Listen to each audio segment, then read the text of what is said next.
रात के 12 बज रहे थे। बिजली कड़क रही थी।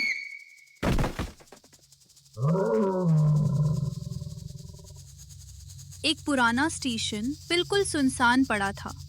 हल्की हल्की बारिश हो रही थी। अब बस एकमात्र ट्रेन आने वाली थी। लोग कहते थे उसे ट्रेन में भूतनी आती है, पर कुछ लोग इस बात पर भरोसा नहीं करते थे। हवा और भी तेज हो गई। ट्रेन आ रही थी और अब पायल की आवाज भी आ रही थी, छन छन। एक ही लड़का वहां बैठा ट्रेन का इंतजार कर रहा था। दूर से एक अकेला चाय वाला आता है। ट्रेन का इंतजार कर रहे हैं क्या? आप इस ट्रेन में मत जाइए। इस ट्रेन में भूतनी का साया है, वो किसी को नहीं छोड़ती। अरे चाय वाले भैया, यह भूत कुछ नहीं होता। आप फिजूल ही डर रहे हैं और मुझे भी डरा रहे हैं। मैं इन सब में मानता। लड़का ट्रेन में चढ़ जाता है। ट्रेन पूरी खाली होती है। रात का समय था, सब सो रहे थे। जैसे ही ट्रेन चलती है, पायल की आवाज आनी चालू हो जाती है, छन छन। कौन है वहां? डर गए क्या मुझे देखकर? भूतनी के बाल बिल्कुल काले थे और उसने सफेद कलर के कपड़े पहने हुए थे। बहुत डरावनी लग रही थी। नहीं, मैं नहीं डरता किसी से। शुरुआत में तो सब ऐसा ही बोलते हैं। आगे आगे देखो कौन डरता है और कौन नहीं। अचानक ट्रेन एक सुरंग में घुस गई। पूरा डिब्बा अंधेरे में डूब गया। कुछ सेकंड बाद जब लाइट वापस आई तो औरत अपनी सीट पर नहीं थी। रवि घबरा गया। तभी उसके पीछे से आवाज आई, क्या हुआ लड़के, तुम मुझे ढूंढ रहे हो क्या? रवि धीरे धीरे पीछे मुड़ा और उसके होश उड़ गए। औरत उसके बिल्कुल पीछे खड़ी थी।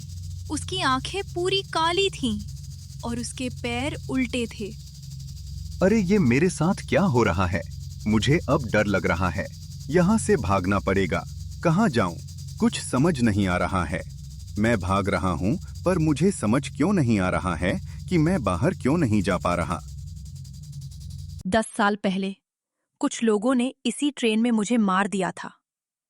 उन्होंने मुझे चलती ट्रेन से नीचे फेंक दिया, लेकिन मेरी आत्मा इसी ट्रेन में फंस गई। अब मेरी आत्मा इसी ट्रेन में भटकती है। पर तुम मुझे क्यों डरा रही हो? मुझे तो छोड़ दो। क्योंकि इतने सालों से मैं अकेली सफर कर रही हूँ। अब मुझे कोई साथी मिला है, तो उसे मैं ऐसे कैसे छोड़ दूं? अरे भूतनी, ऐसा मत कहो। तुम भूत हो और मैं एक इंसान।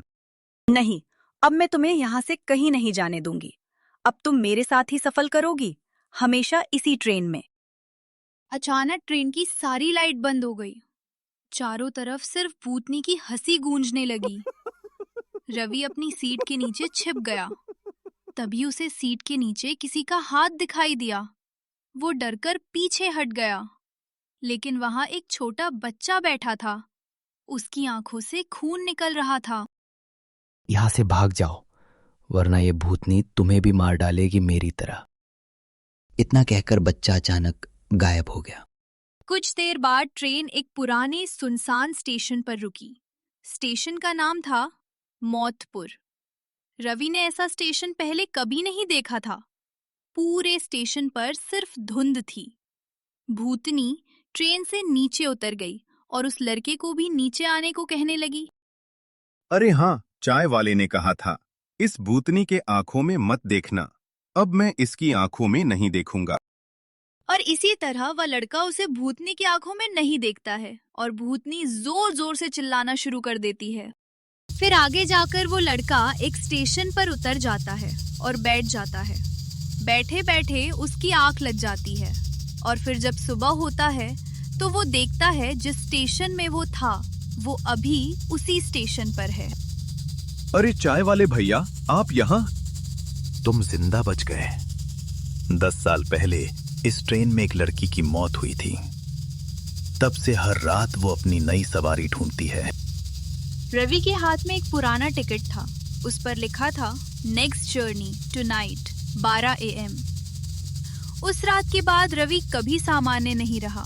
लोग कहते हैं आज भी जब रात के 12 बजे आखिरी ट्रेन उस स्टेशन पर रुकती है तो खिड़की के पास सफेद साड़ी वाली भूतनी के साथ एक लड़का भी बैठा दिखाई देता है, जिसके हाथ में पुराना टिकट होता है और वो अगली सवारी का इंतजार कर रहा होता है।